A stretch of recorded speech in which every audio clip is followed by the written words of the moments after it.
नमस्कार, मैं हूं कुमार गजेंद्र। जनपद ऑन द स्पॉट में आपका स्वागत है। हमारे एक दूसरे social media platform podcast with Kumar Gajendra में भी आपका स्वागत है, जहां आप हमें सुन सकते हैं। हमने आपको बताया था कि देश के अंदर एक ऐसा सिस्टम काम कर रहा है जो किसी भी तरीके से भारत सरकार को बदनाम करने, गिराने और भारत सरकार के हर काम में अड़ंगा लगाने की कोशिश कर रहा है। उसके पीछे कारण यह है कि किसी भी रूप में देश जो आज भारत दुनिया के नंबर 1 देशों में शुमार हो चुका है, टॉप 5 में, टॉप 3 में, टॉप में पहुंच चुका है, वो वहां तक ना पहुंच पाए। इसलिए बहुत सारी देश विरोधी ऐसी ताकतें हैं जो देश के अंदर काम कर रही हैं और बहुत सारा ऐसा मोटा पैसा है जो देश के अंदर इसलिए फेंका गया है।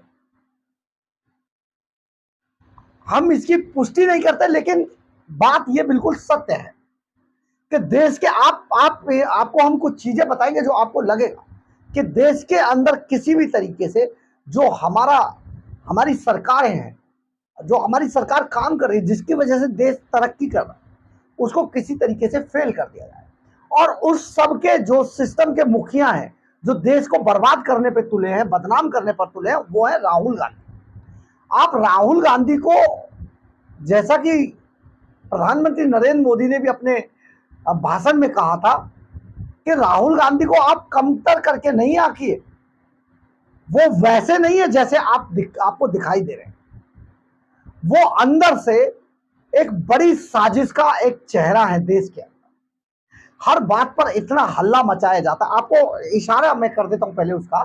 देखिए, अब हमारे यहां बहुत सारे चैनलों की आवाजें अब बदल चुकी हैं। हमारे चैनलों की हवा चेंज हो चुकी है, हमारे अखबारों की हवा चेंज हो चुकी है। मीडिया हाउस अब दूसरी तरफ बहने शुरू हो गए। यानी कि अब जो मीडिया हाउस, जो घराने थे, वो कभी जब थरथर कांपते थे सरकार से, आज वो सरकार के खिलाफ एजेंडा चलाने पे धीरे धीरे, स्लो एजेंडा होता है, इसे चलाने पर उतर आए। आखिर ये इसकी वजह क्या है? क्योंकि उनका केवल और केवल पैसे से, फंड से ज्यादा लेना देना है। तो वो जो मामला है, आप समझिए, हम आ रहे हैं अपनी बात पर कि जिस तरीके से किसी भी रूप में देश को बदनाम किया जाना चाहिए।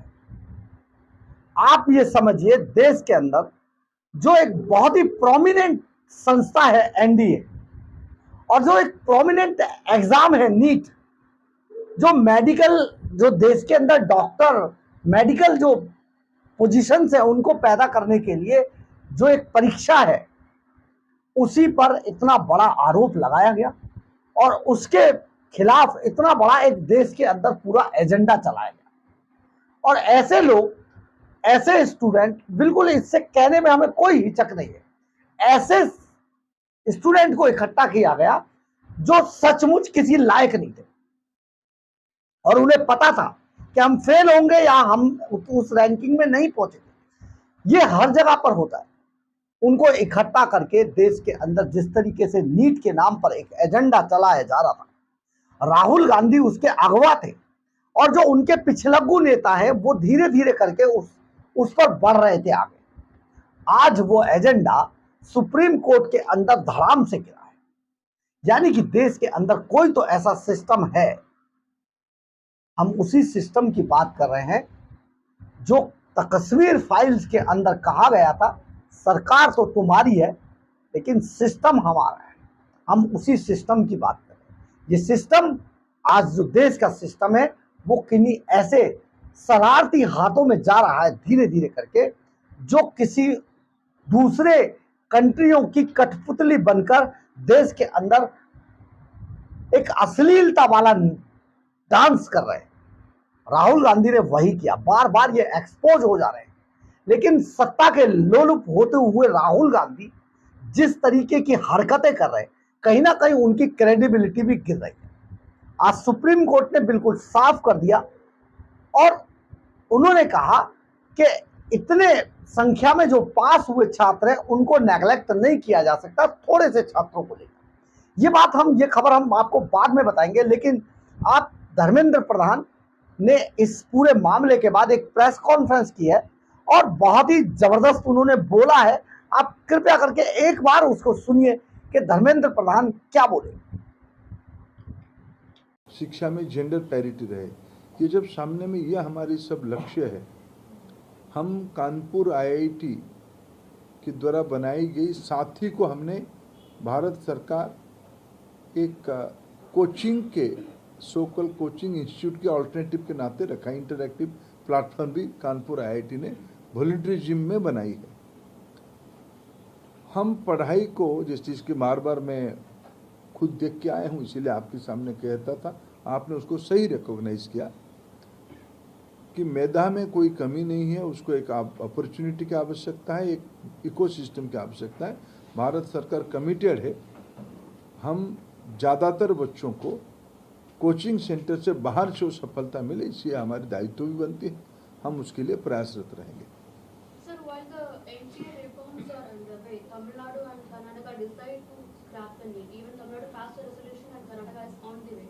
They are pressuring PM to give assent for the NEET exemption bill, which was passed a couple of years back. And what is your comment on that?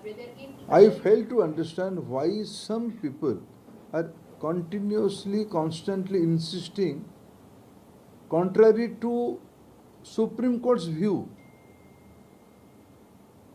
Twice, yesterday only, I politely mentioned that fact in the House.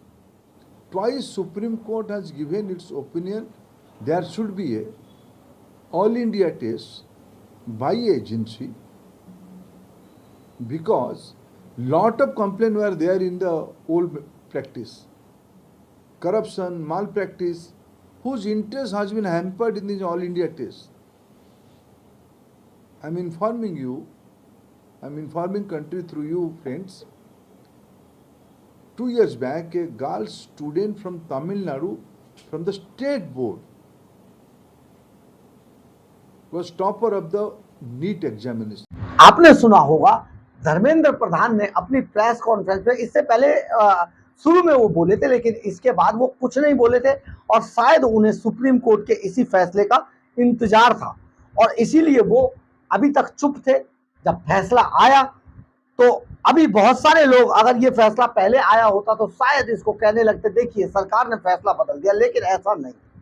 आप एक के बाद एक जब इस पूरे मामले को सुनेंगे तो आपको लगेगा सचमुच ये कहीं ना कहीं देश के सिस्टम को बर्बाद करने का और एनटीए जैसी संस्था यानी कि नेशनल टेस्टिंग एजेंसी को किस तरीके से ऐसी बहुत प्रेस्टिजियस जो संस्थाएं हैं उनको बर्बाद करने के लिए किस तरीके से पूरा देश के अंदर अभियान चलाया जा रहा है। और वो अभियान चलाने के अगवा जो हैं वो राहुल गांधी। आप समझिए ये पूरा जो पर्चा लीक था इसके अंदर सीबीआई जांच कर रही थी, वहां की एजेंसियों ने भी जांच की और ये केवल और केवल पटना और हजारीबाग में यानी कि बिहार के अंदर केवल इसकी लीकेज पाई गई।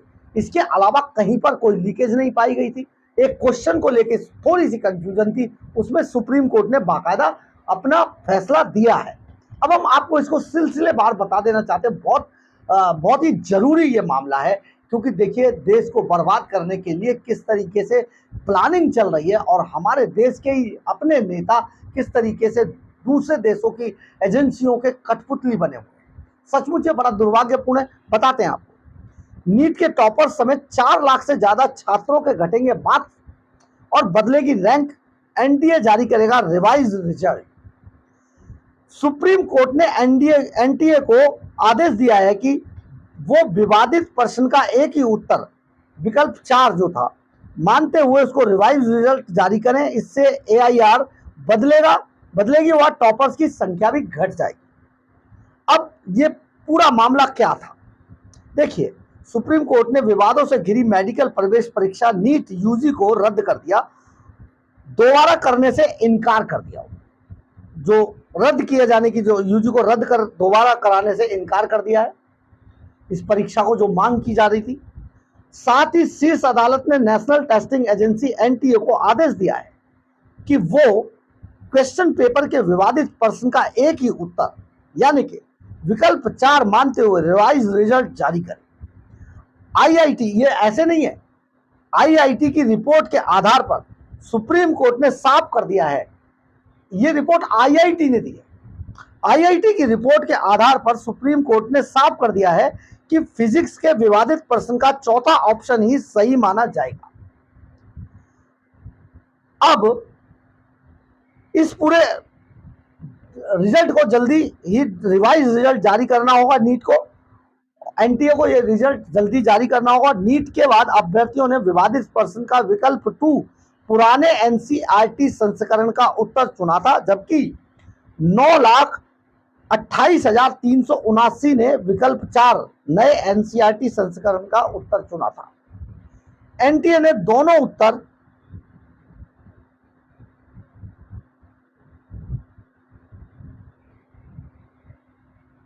दोनों उत्तरों को सही मानते हुए विकल्प 2 और 4 चुनने वालों को मार्क्स दिए थे, लेकिन अब सुप्रीम कोर्ट के आदेश के बाद उन अभ्यर्थियों के 5 अंक कटेंगे जिन्होंने विकल्प 2 चुना था।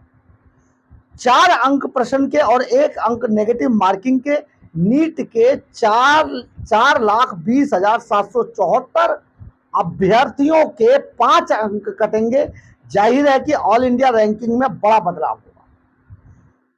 विवादित प्रश्न पर सुप्रीम कोर्ट के फैसले के बाद नीट के टॉपरों की संख्या भी घटेगी और रीटेस्ट के बाद नीट के 720 में से 720 लाने वाले 61 टॉपर्स हैं। इनमें से 44 ऐसे हैं जिन्होंने पुरानी एनसीईआरटी बुक के आधार पर हिसाब से विकल्प 2 चुना था। अब इनके मार्क्स कटेंगे और इनका स्कोर 720 से घटकर 715 पर आ जाएगा। ये पूरा मामला दूध का दूध और पानी का पानी आज कोर्ट के अंदर, सुप्रीम कोर्ट के अंदर हो गया और आप समझिए किस तरीके से इस पूरे मामले को सुलझा दिया सुप्रीम कोर्ट।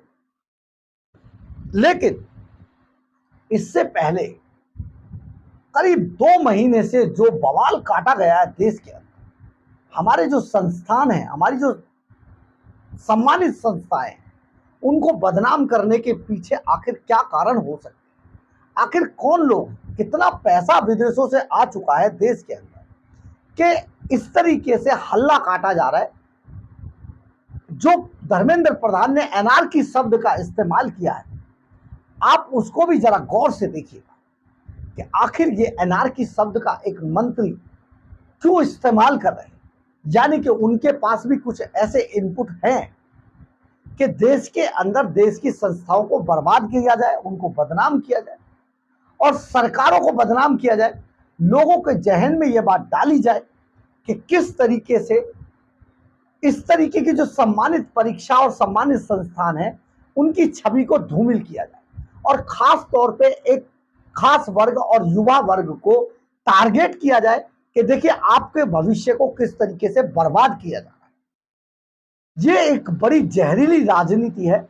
अब से पहले राजनीति हमने बहुत देखी है, परंतु इससे घटिया राजनीति, इससे जहरीली राजनीति कभी नहीं देखी। एक बात और, जब से अरविंद केजरीवाल एंड कंपनी जैसों की राजनीति में एंट्री हुई है, एनार्की शब्द शायद उनके साथ भी लगता होगा। आपको याद है जब 26 जनवरी से पहले वो जहां पर 26 जनवरी निकलती है विजय चौक पर, वो जाकर धरने पर बैठ गए थे और बाद में उनको हड़काया गया, उनको बता दिया गया था आप पे कौन सा सेक्शन लगने वाला है और आप छूटेंगे नहीं, तब जाके वो वहां से भागे। तो ये जो जब से इनकी केजरीवाल एंड कंपनी की एंट्री हुई है, तब से देश के अंदर इस तरीके के बड़े बड़े विवाद सामने आ रहे हैं। और हम आपको यहां पर यह भी बताते हैं, अरविंद केजरीवाल इंडिया गठबंधन का, इंडी अलायंस का एक पार्ट रहे हैं या हैं अभी। और उनके जो संजय सिंह है, दौड़ कर जाते हैं, अकेले हैं, दौड़ कर जाते हैं क्योंकि केजरीवाल की जगह पर आ रहे हैं, फड़फड़ाए हुए हैं बुरी तरीके से। और वो शायद इंडी गठबंधन के बीच में यही एक जहर घोल रहे हैं कि किसी भी तरीके से संस्थाओं को बदनाम किया जाए, उनके खिलाफ चीजें उठाई जाए और उनको लेके झूठ सच फैलाया जाए। तुर्रा ये होता है, सोच ये है कि अगर आपने एक आदमी को ये कह दिया भैया ये तो बीमार है, तो उसमें 10 लोग अगर वहां पर हैं तो उसमें से 4 कहेंगे हाँ चेहरे से लग रहा है और 6 कहेंगे नहीं नहीं बिल्कुल स्वस्थ है। तो ये जो 4 लोग हैं इनको अपनी तरफ कैप्चर करने के लिए ये पूरा भ्रम फैलाया जा रहा है और यही राजनीति का हिस्सा है। लेकिन सबसे बड़ी बात, आज राहुल गांधी और ऐसे लोग जो देश के संस्थानों को और संस्थाओं को बर्बाद करने पे तुले हैं, देश की जो सरकारें हैं जो देश को तरक्की करके आगे ले जा रही हैं उनको बदनाम करके उन्हें हटाने पर तुले हैं, उनको बर्बाद करने पर तुले हैं, सचमुच आज उनके मुंह पर एक करारा तमाचा लगा है और इसकी बिलबिलाहट बहुत जल्दी सुनाई भी देगी। अब कोई नहीं बोला, चुप है, सब चुप है, परंतु शर्म आनी चाहिए ऐसे लोगों को जो इस तरीके का एक यूथ के माइंड का फायदा उठाकर और चीजों को इतना तूल पकड़वाकर ऐसा बदनाम करते हैं जो आगे चलकर घातक सिद्ध होता है। मुझे याद आता है वो दिल्ली का वो निर्भया कांड जिसका फायदा उठाकर अरविंद केजरीवाल एंड कंपनी ने बवाल काट दिया, मुझे याद आता है। लेकिन उसके बाद ना जाने कितने ऐसे कांड हुए जो उससे भी ज्यादा भयंकर थे। खुद हमने ऐसी रिपोर्ट की क्राइम रिपोर्टिंग में, लेकिन उसके बाद किसी में कोई कार्रवाई नहीं हुई, ऐसे मामलों को दबा दिया गया। लेकिन सिर्फ उस मामले को इतना उछाल कर लाया गया था, अरुण जेटली का एक बयान था उस वक्त, मुझे आज भी याद है। बाद में उन्होंने दिया था कि देश के अंदर जो विदेशी टूरिस्ट थे वो बहुत तेजी से घट चुके हैं, क्योंकि पूरी दुनिया के अंदर ये मैसेज गया था कि जो देश का एक तरीके से कहा जाए तो पूरी दुनिया के अंदर ये बदनामी हुई थी कि भारत देश के अंदर महिलाएं सुरक्षित हैं और वहां पर सुरक्षा की कोई गारंटी नहीं। इसके बाद देश का टूरिज्म बहुत बुरी तरीके से नीचे आ गया। लेकिन सचमुच ये बहुत दुर्भाग्यपूर्ण है और ऐसे लोग जो देश के बारे में भ्रम फैलाते हैं उनके मुंह पर आज सुप्रीम कोर्ट ने जो करारा तमाचा मारा है उसकी बिलबिलाहट अभी आपको सुनाई देती रहेगी कई दिनों तक। बहरहाल अगर आपको हमारी खबर अच्छी लगे तो आप इसे लाइक, सब्सक्राइब और शेयर जरूर करें। कमेंट्स बॉक्स में अपनी राय जरूर लिखें, इससे हमें बहुत ऊर्जा मिलती है। और अगर आप हमारे चैनल पर नए हैं तो हमारे चैनल को ज्वाइन करना ना भूलें। और अगर आप हमें आर्थिक रूप से मदद करना चाहते हैं तो हमारे QR कोड को स्कैन करके या फिर हमारे सुपर थैंक्स बटन को दबाकर हमें आर्थिक रूप से मदद भी कर सकते हैं। एक बात और, अगर आपकी हमारे बारे में, हमारे चैनल के बारे में या हमारी खबरों के बारे में किसी तरीके की कोई राय है तो प्लीज़ अपनी राय कमेंट्स बॉक्स में ज़रूर लिखें, इससे हमें बहुत ऊर्जा मिलती है।